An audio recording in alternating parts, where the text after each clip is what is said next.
This is the Unstarving Musician podcast. I'm your host, Robonzo. The podcast features conversations with me, indie music artists, and industry professionals, and it's all intended to help other indie music artists be better at marketing, business, the creative process, and all the other things that empower us to do more of what we love. Make music. Hello, my musically inclined or otherwise music-loving salamanders. Have you listened to enough episodes to hear me welcome you as my salamanders? Want to know where I got that? Well, non-disclosure of one's sources is the root of originality, no? Sometimes. Other times it's just blatant lack of attribution or respect, or whatever. Anyway, the reference comes from a Paul McCartney and Wings song called Getting Closer from his Back to the Egg album, which I really liked, but I believe the critics mark it as the twilight of his decline. It was actually a neat album, not only because of the songs, but it features a track with John Bonham on drums, which is amazing. Anyway, check out the video if you have time. I'll put a link in the show notes. Paul is sporting a super early Beatles-esque hairstyle, and if for no other reason, you should watch it for that. But I digress already. In this episode, I speak with David Franz, founder of and producer at the record label Underground Sun. We talk about career advice for musicians at large, productivity shame, how to best market yourself as a musician, and staying creative in these crazy times, among other things. We also mention his business partner, Justin Paul, who's going to be in an upcoming episode soon. David is also an instructor and content manager for LinkedIn Music Education, formerly lynda.com, or he was at the time we spoke anyway. I think he probably still is, unless maybe he's moved on. I don't know. These things are getting recorded and then published many weeks later, but I'm sure he still is. Whatever he's doing, I'm sure it's great. He is also author of a couple of books, including one on Pro Tools and another on producing and recording in home studios. I should check that one out. He is not only a producer, but a videographer and musician about to release his first album. At the time we spoke, which was February 2021 this year, final tracks had been sent in for mixing. He hadn't yet named the album, but it looks like it's coming out in the fall of this year, 2021. He was, or is to be, a very important case study for Underground Sun because it's his first ever solo album.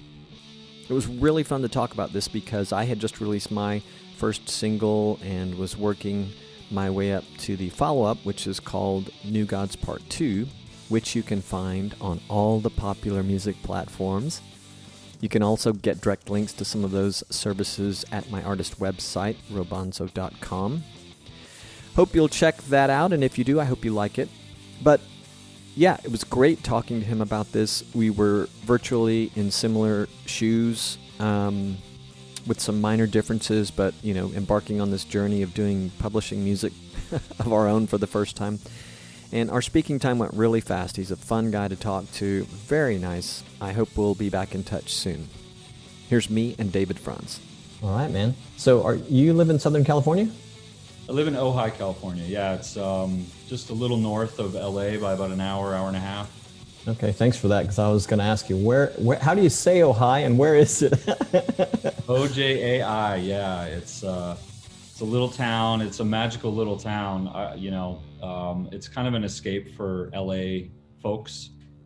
Very artistic community that has this really awesome mountain range that at about 15 minutes before sunset, the sun just plasters it with color, and they call it the pink moment. And it's just this magical stone face, beautiful scenery. So, oh, wow. Yeah, it's a cool spot, and it's a great spot to get out of LA and kind of experience nature. Sounds like a place I need to take my wife. She loves that kind of stuff. Loves Absolutely. it. She'll take pictures of everyone she sees. And you're, so I don't know if you knew this, but I spent like 17 years in San Jose, California with my wife up until about 2016. So, but I in all that time, I did not go to the LA area, but had been prior to that. So a long time ago, but anyway. Yeah, well, San Jose is amazing. There's so many cool towns, little nooks and crannies up there too, and being close to the ocean and everything. Yeah. Music up there too. So yeah. I noticed you're from Minnesota. Did you spend much time there as a kid or? Until 10. Okay. So, I saw all the snow and was done Well, with that. So, okay. Well, I don't need to ask you what it was like then. yeah. So what's your working relationship with Justin Paul?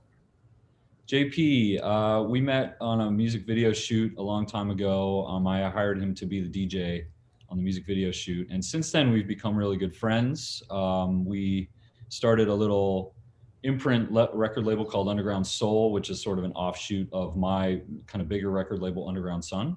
Okay. Clever name, And by the way, for the second one. what's that? Clever name for the second one. Oh, thank you. Yeah. I know it's a little twist, but getting, using language to our advantage. And Yeah. languages. Yeah. Cool. Well, I'm supposed to talk to JP. I don't know if it's this month or next month, but I'll be talking to him too. But Okay. it had been a while. I know that Madison at Annika PR had she kind of briefed me on you guys, but there's so much going on. So here's what I'm going to do. I have a lot of stuff I can ask you about, partly I should say, because Annika gave me just like a list of things. So, as I was looking at, I'm like, I wonder if some of these are things that maybe you would deflect to JP. So if that's the case, when I get to him, feel free. But if not, I'd love to hear about them. And then I just found several other things to ask you about as well. So what are your thoughts on staying creative in the industry, especially during these weird times we're in? Oh my gosh. With my situation, I've just been so super creative. That's my happy place. So when I have time to myself, which I've had a lot more time to myself during these times, that's where my mind goes. And I read about you and listened to your podcast, and it sounds like you put out some music recently. So maybe you had the same kind of experience. You're like, well, we have this time. I did the same thing. I'm a music producer, and usually I'm the guy behind the artists to help them and co-write with them. But right before the pandemic hit, I went into a studio here in Ojai with a bunch of friends and recorded 14 tracks, my first solo record. And so that happened like right before everything shut down. So I've been working on that the entire year. And I just turned in yesterday my final session to the mix engineer. Very nice. Congratulations. Thank you. When do you think it'll be released? We're shooting for June. Okay. This podcast episode might come out around that time, so you won't be sad if I tell you that it could be that long. Okay. All right. Yeah. I've just, this year coming into January, I wasn't going to talk about this while we were recording, but I thought if he asks me when this is going to come out, or Madison asks me, I'm going to tell you that I feel a little bad, but it's going to be like June, July, but this will work out in your case. That's great. Yeah, I've been a couple of things. I've just been really blessed with a lot of people coming at me, and having just sought out a lot of people myself. I have between, maybe having a guest back on or them refer somebody to me. I've got people like Madison coming at me. So I actually said, okay, I'm going to put the brakes on it for now. I have so many in the can. So anyway, but I'm glad that we got you on. So tell me about the style of music that you did for this record.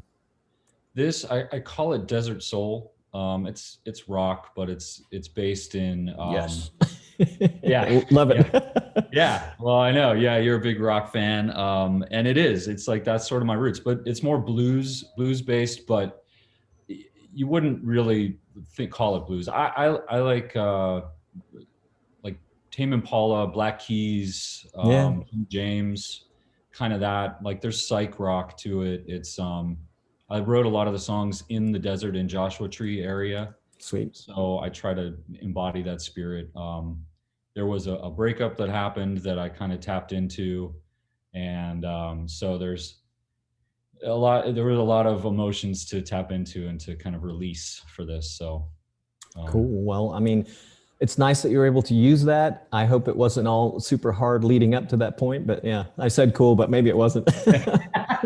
No. It's for the best, and it was things are really good. So very good. What's the title of the release going to be? Great question.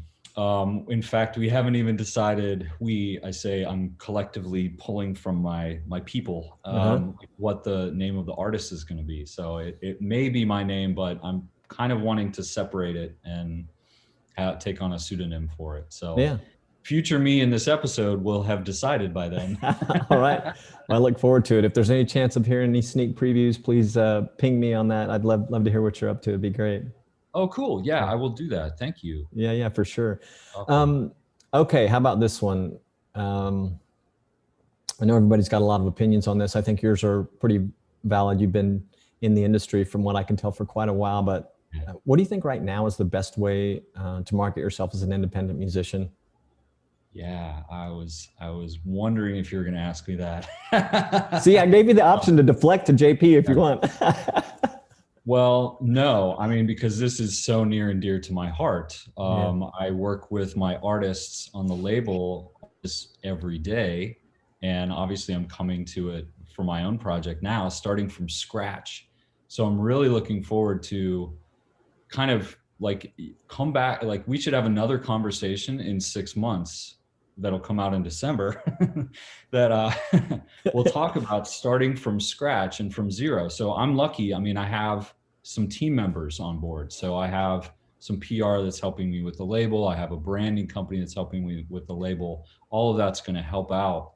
And then with some social stuff, they'll help me with that too.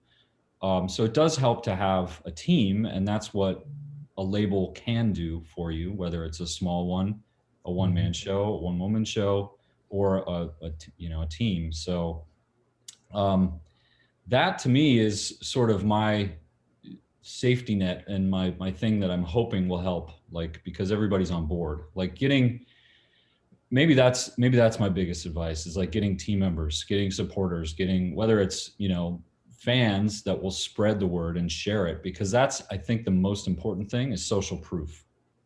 If you have people that really like it and want to share it, then it's good. And that will be, so I think you need to get like those true fans, those super fans on board, get a few of those on board at first, and then they can make more. So it's not as much like, oh, you got to just plaster Instagram, or the songs have to be great first and foremost. Yeah. And then you got to get some believers. So that's I think my strategy. That's good advice. I heard something on, not from a music guy, a guy actually who loves music, and I think he has tinkered a bit. He's actually a developer, but he was talking about catching social proof in kind of an easy way. And it's funny because I had been thinking, I get these comments in the inbox, occasionally, and just the nicest comments, either about the podcast. I've got some of these about the song, and he was like, use those, save them, and they're built automatically for you. And you can even use those to go back to the source and craft the message with them if you think it would be good to do that. And I thought it was such a wonderful reminder. And it also reminds me that you may have you do have a nice advantage, but one that you seem to have built, I would assume you built some notoriety for yourself in the business because you've been in music so long. You've been really passionate about being in the industry for so long. You attended Berklee College of Music. You've done a lot of music instruction online. So these things have to be great. People know who you are. And I heard, I heard you on a podcast. I didn't get to listen to the whole episode, but it was, I want to say the name. I don't know how to say his last name, but his first name's Lennon. Seahawk. Yeah. Seahawk. Yeah. It's that darn C in there. Yeah. But I was listening to that, and he was a student at Full Sail. Yeah. And he, like, when you guys got online, he kind of recognized you, and he knew that there was a likelihood, I suppose. But so I would think that helps. And it was a reminder, as I was about to share the insight that my developer friend gave, that man, if you have that, remember that you have it, and kind of look back in the archives of your people who appreciate what you do. Well, you think about it. I mean, you get reviews from magazines. That used to be a big thing, right? So you get print, and you use that press as the thing that sort of leads off your EPK or whatever. and it kind of gives you the social proof from a magazine. But who's to say? I mean, that's just one person's opinion. So you get other opinions from the internet, and who cares where they come from? If you get a bunch of them, and they're people that love music, their opinion's just as valid. Yeah. So like, why not, just use that to your advantage for sure, Yeah, especially if people are descriptive, right? Because if they say things, like, oh, this reminds me of this art, this artist that we all know quite well, or, I love the way the guitar sounds on that. It reminds me of this. It helps others who might see that social proof that you're sharing go, oh, I might like that too. I should check it out. Yeah. Good stuff. Yeah. And I mean, speaking to your point about like, there's being in the business and being a producer and having a label, it's like, well, to me, I have a lot of expectations that it has to be really good. So pressure. Yeah, there's that too. You're the new latest and most talked about case study for the company, right? Right, exactly. Microscope. Okay, am I ready? I feel that way just being a podcaster and having talked about what I was up to, but I can't imagine, the self-inflicted pressure that you probably have doing what you're doing. And I mean, just in the first few minutes talking about what you do for your clients, that's got to be kind of crazy. Well, you doing the podcast and like you've done so many episodes now, you're probably like comfortable with it now. But getting started, I'm sure was tricky. We did some live streams over this past year. I have a little studio in an Airstream. And so we did some podcasts or live streaming from there. And I'll tell you, like the feelings that I had before and then after, I was beating myself up so bad about it. This is not easy to kind of do this. And so you got to get into a flow. You got to quiet that inner critic and, really just like be in the flow. And so I admire you. Good job on. Yeah. Thank you. Keeping up with it, Thank you. I suppose the thing that we have to do, whether it's podcasting, starting and running a label, or making an album, is we have to believe in what we're doing and have confidence and take the good things that come, whether it's a little praise or whatever, and that keeps you going. For sure. Let's see. Wow. Okay, this is a good blanket one. I think people would appreciate, but you see so many artists, and here you are doing this case study for your own company now. What? Well, you can give it to me. The question is going to be on music career advice. So here I am. I'm rolling up. I've actually recorded well over 200 episodes, but I'm rolling up on. I'll be at 200 for this podcast pretty soon, published. Yeah. And I've been a lifelong self-taught, little bit of formal education drummer and hack singer all my life, and then started getting more and more serious. And I'm lucky to play with a lot of great people. Ton of time in cover bands, but also got to play with some original artists on some nice stages and some beautiful places, as you can imagine, being in California, like I was. But so here I am releasing my first single, and I've been asking musicians about, everything I could think of leading up to it, what they did for their release strategy, and then they would just throw stuff at me. But now that it's here, it's truly, it's classically overwhelming. So, I guess what's the career advice for somebody who's in my shoes? Well, I think I'm in your shoes. So I was kind of digging into this process for myself recently, and I went online and found 5 or 10 articles that are fantastic. A lot of people put a ton of work into them, and I kind of took each one of them and took notes, and now I'm kind of compiling everything that they all suggested. And some of them were like 57,000 things to do, and some of them were like, here's a more core thing. But I'm really trying to pick out the things that are the most interesting to me. And I'm trying to take what's coming from the heart, which is like, what are the things that kind of align with me, and what are more altruistic kind of things about this? Mm-hmm. Because if I put that energy out there, then it can't really go wrong. Like, you can just feel like I put my heart into this, and not that you wouldn't anyway, but it's like, if you just come from that space, Sure. Whatever's in alignment with you, like you put it out there and you know you're going to feel good about it. So it's hard to like second guess. You can't be like, oh, I didn't do this, I didn't do that. I mean, you could beat yourself up because there's just not enough time to do everything that you think you could do. Yeah. But you know, it's the stuff that resonates with you, I think, is what will keep you going. And then, you know, there might be some easy wins too, which might give you a little bit of confidence.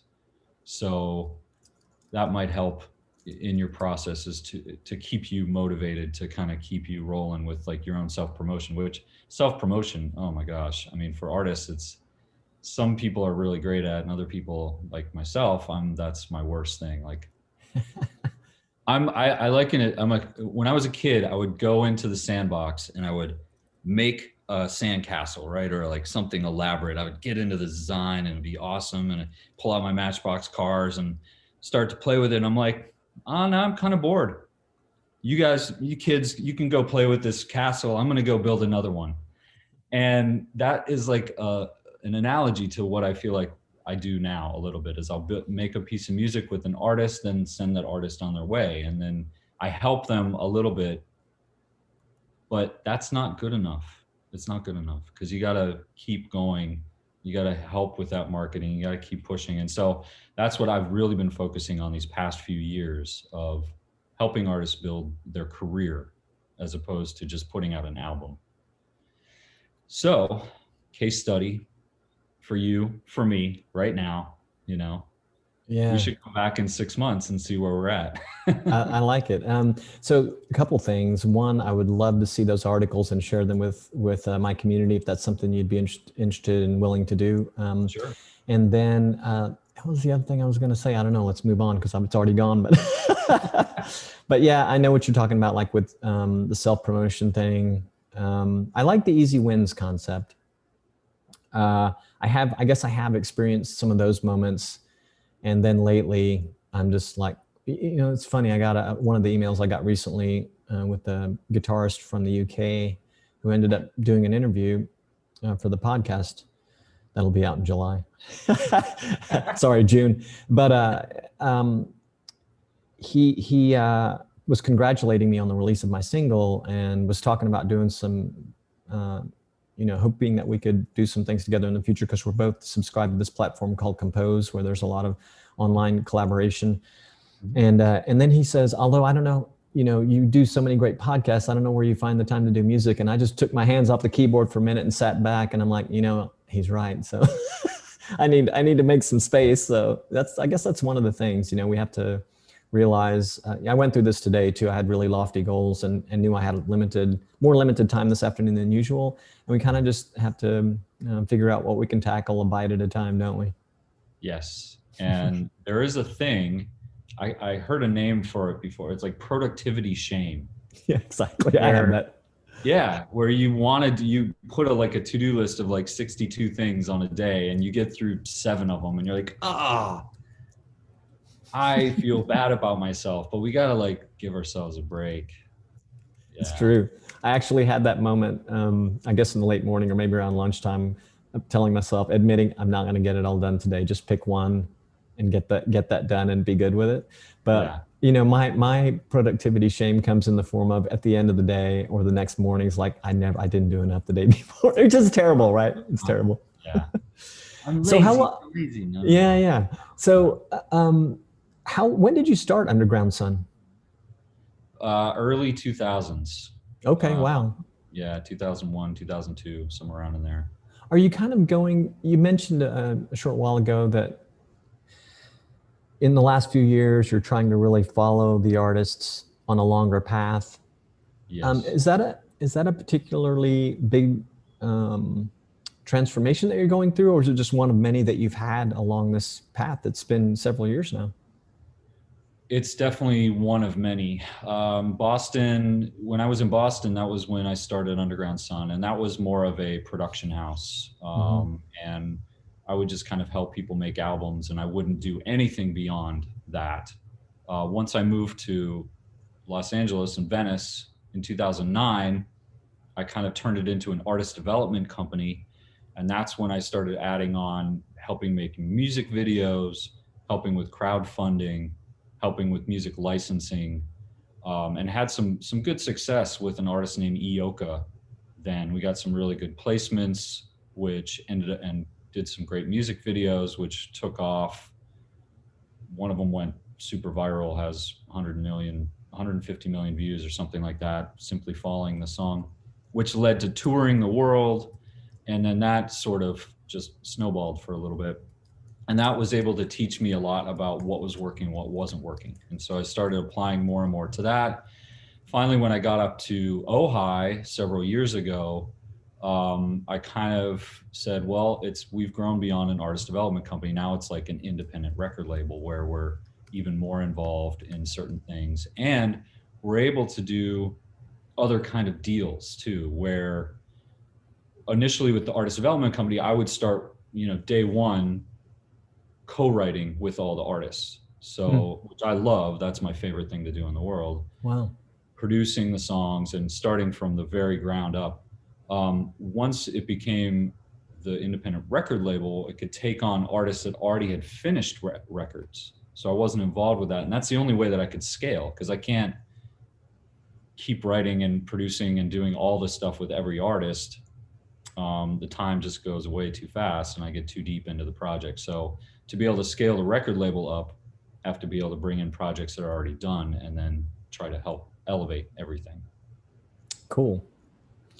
There's a lot of stuff that we're not going to get to, but I want to ask you one question about the book that you wrote on Pro Tools. How long ago was that published? I didn't look that up before we got on our call. Well, the crazy thing is, so I wrote that while I was going to Berklee College of Music. Okay. My senior year, my last year there. And it actually came out on September 11, 2001. Oh no. So what a bummer. Yeah.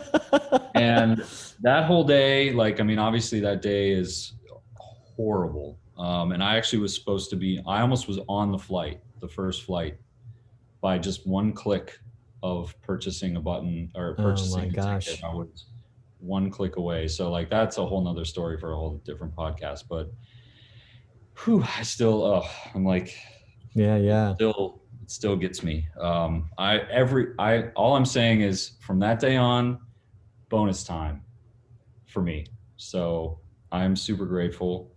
But yes, the book came out on that day, so it was very poor timing. And then ended up, it did well ultimately.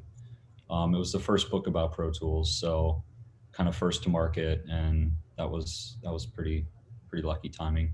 Okay. Well, I'd asked, I was kind of curious, have you done books since? Have you kept this one up with new editions? Do you have plans to do any other books? I did 3 editions of that, and then it just, I was kind of on to video training, to be honest with you. And I did another book actually that pulled out the non-Pro Tools specific stuff of that. Okay. Recording and producing in the home studio, which is still in print, I believe. Oh yeah. Okay. And so during that time, that's when Berklee College of Music had just started their online school. And so they asked me, I created one of the first 2 online courses for them based around that book. Cool. And that led me into the whole e-learning situation. I was teaching with them for a while. And then lynda.com reached out and said, we want you to do a Pro Tools book or a Pro Tools course. Nice. So I got involved with them. And then they brought me on as the content manager to do the whole segment of audio and music. Oh, very nice. And that has sort of gone over into LinkedIn, I take it. Yep. That's cool. Yeah, LinkedIn Learning. And now I've actually because LinkedIn is not as much focused on the arts at this moment. We've sort of consolidated some of the artistic pieces. Audio and music became a smaller focus, and I moved over to video, motion graphics, and animation. So I kind of do that stuff, which is great because I wanted to get more involved in video production anyway. So it all kind of helps, Yeah, cool. Well, listen, I wish you the best of luck with the forthcoming album yet to be titled, and I hope I get to hear some of it soon. And if not, I will wait until it comes out. But and I think it'd be a great idea to get back together again in a few months and see how you're doing, and see what I can learn from you, and hopefully I have something good to tell you that you're amazing. Absolutely. Yeah. Let's share as much knowledge as we can. That'd be Yeah, great. man, for sure. All right. Take care. We'll talk again soon. It's a pleasure chatting with you. Thank you. This episode was powered by Bandzoogle, the easiest all-in-one professional website platform for musicians and bands. 2 things that will help ensure you're in control of your music business and your fan-based community are a website and an email list. Bandzoogle can help you do both. Plus, a solid website makes you look legitimate. Serious musicians, singers, songwriters, composers, and performers know this to be true. If you don't yet have your own website, check out Bandzoogle. It was created by musicians for musicians. I use it and I love it. It's as easy to use gets, and you don't have to worry about plugin updates and security patches. Bandzoogle takes care of all that for you. The features and support are both incredible. See for yourself. Go to bandzoogle.com to start a 30-day free trial and use the promo code ROBONZO to get 15% off your first year. Plans start at just $8.29 a month. That's bandzoogle.com, promo code ROBONZO, ROBONZO, to start your free trial today. Did you know you can help other independent artists find this podcast by subscribing on Apple Podcast or wherever you are listening to your podcast these days? It really does help, so I hope you will consider it. The Unstarving Musician podcast is made possible through the support and generosity of listeners like you. One of the easiest ways to support the podcast, if you're a musician, is to join the Unstarving Musician community, which you can do at, you guessed it, unstarvingmusician.com. In joining the community, you get tips and insights you can use in your music journey that comes not only from me and my years of experience, but also from the hundreds of other musicians that I speak to as part of the Unstarving Musician project and podcast. Plus, you'll get a free copy of my Unstarving Musician's Guide to Getting Paid Gigs ebook, the official version, and that's all for free just for being part of the community. You can learn about other ways of offering support by visiting the Unstarving Musician crowd sponsor page at unstarvingmusician.com/crowd sponsor. And if you have feedback, please go to unstarvingmusician.com to get all my contact info. You can text me, call me, email me, leave a voice message right there on that page. Just go down to the bottom of the page and you'll find everything you need to know. I really would love to hear any of your comments, suggestions, questions, whatever you've got. And you can find links to just about everything talked about in this episode at unstarvingmusician.com/podcast. All right, I'm peacing out. Thank you for listening and sharing with your musician friends and fellow indie music bands. Peace, gratitude, and a whole lot of love.